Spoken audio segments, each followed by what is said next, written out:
बुद्ध अपने शिष्यों के साथ एक गांव से गुजर रहे थे। गांव के लोग बुद्ध के बारे में सुन चुके थे और वे उनसे मिलने के लिए उत्साहित थे। बुद्ध के आगमन के बारे में जानकर एक व्यक्ति ने बुद्ध से एक महत्वपूर्ण प्रश्न पूछने का निर्णय लिया। जब बुद्ध गांव पहुंचे तो वह व्यक्ति उनके पास आया और बोला, महात्मा, मैं बहुत दुखी हूँ। मैंने बहुत धन संपत्ति और प्रसिद्धि हासिल की है, लेकिन फिर भी मैं खुश नहीं हूँ। कृपया मुझे सच्ची खुशी का मार्ग दिखाइए। बुद्ध ने उस व्यक्ति की ओर देखा और मुस्कुराते हुए बोले, प्रिय मित्र, तुम सही समय पर आए हो। आज मैं तुम्हें एक महत्वपूर्ण सबक सिखाने वाला हूँ। बुद्ध ने उस व्यक्ति को अपने शिष्यों के साथ पास के एक बगीचे में चलने के लिए कहा। वहां पहुंचकर बुद्ध ने एक सुंदर फूल को देखा और कहा, देखो इस फूल को, यह कितनी सुंदर तरह से खिला हुआ है और अपनी खुशबू बिखेर रहा है। क्या तुम जानते हो कि यह फूल इतना सुंदर और खुशहाल क्यों है? उस व्यक्ति ने सिर हिलाया और कहा, नहीं महात्मा। बुद्ध ने समझाया, यह फूल केवल इसलिए खुश है क्योंकि यह अपने स्वभाव के अनुसार खिला है।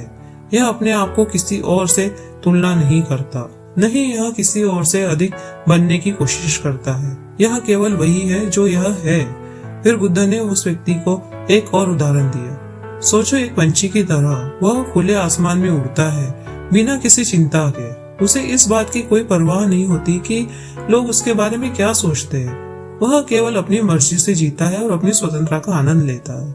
बुद्ध ने उस व्यक्ति को गहराई से देखते हुए कहा, इसी तरह अगर तुम सच्ची खुशी पाना चाहते हो तो तुम्हें अपनी इच्छाओं और अपेक्षाओं को छोड़ना होगा। जब तुम दूसरों से अपनी तुलना करना बंद कर दोगे और अपने स्वभाव के अनुसार जीवन जीने लगोगे, तभी तुम सच्ची खुशी का अनुभव कर पाओगे। वह व्यक्ति बुद्ध के शब्दों से प्रभावित हुआ और उसने अपनी सोच बदलने का संकल्प लिया। उसने धीरे धीरे अपनी इच्छाओं और अपेक्षाओं को छोड़ना शुरू कर दिया, अपने जीवन को सरल और स्वाभाविक तरीके से जीने लगा।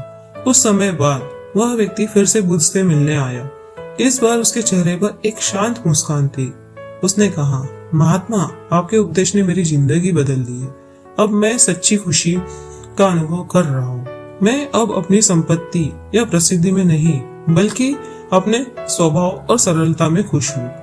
बुद्ध ने मुस्कुराते हुए कहा, यही जीवन का सच्चा सार है। जब हम अपने स्वभाव के अनुसार जीवन जीते हैं और दूसरों से अपनी तुलना नहीं करते, तभी हम सच्ची खुशी का अनुभव कर सकते हैं।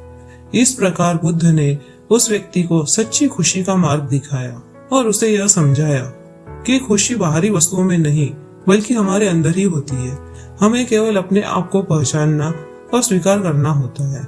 यह कहानी हमें सिखाती है कि सच्ची खुशी पाने के लिए हमें अपनी इच्छाओं और अपेक्षाओं को छोड़कर अपने स्वभाव के अनुसार जीवन जीना चाहिए। हमें दूसरों से तुलना करने की बजाय अपने आप को पहचानना और स्वीकार करना चाहिए। धन्यवाद।